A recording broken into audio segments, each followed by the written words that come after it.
अच्छा ये बताइए, क्या अकबर महान था या महानता थोप दी गई? सर अकबर महान थे। कैसे? बिल्कुल परास्त हुए हेमू को मार कर वो गाजी की उपाधि ले रहा है। चित्तौड़ को जीतने के बाद वो 30,000 राजपूतों के सिरों की मीनार खड़ी कर दे रहा है। उसके हरम में 3,000 से भी ज़्यादा महिलाएं हैं और उसमें से सबसे कम उम्र की जो उसकी पत्नी है 14 से 15 साल की है ना। और भी बहुत सारी चीज़ें हैं। तो महान कैसे हो? महानता थोप तो नहीं दी गई है।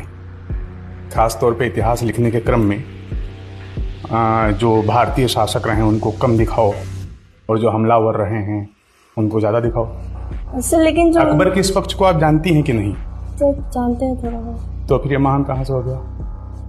मतलब वही इतिहास पढ़ा है जो एनसीईआरटी लिखा रही है। अभी हाल ही में एक रिट दायर हुई जिसमें लिखा गया था कि औरंगजेब ने मंदिरों का निर्माण कराया, मंदिरों को सुरक्षा दी, लेकिन जब रिट दायर करके पूछा गया कि इसका स्रोत क्या है तो एनसीईआरटी नहीं बता पाई।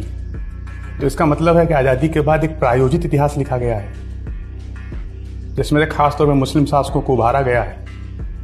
पूर्व मध्यकाल छोटा कर दिया गया है और मध्यकाल को बढ़ाया गया है जानबूझ के, और पूर्व मध्यकाल को अंधकार युग भी कहने की कोशिश की गई है कई बार। कहाँ तक उचित है? सर क्योंकि इतिहास लेखन में ये तो कहा जाता है कि जो इतिहास लिखने की प्रक्रिया है वो निष्पक्ष नहीं है। मतलब जो अब तक इतिहास लिखा गया है अब नए तरीके से इतिहास लिखा जाना चाहिए कि नहीं? जी बिल्कुल सर, क्योंकि समय समय पर चीजें नई नई पता चलती रहती हैं तो उसके बेसिस पर। Very good.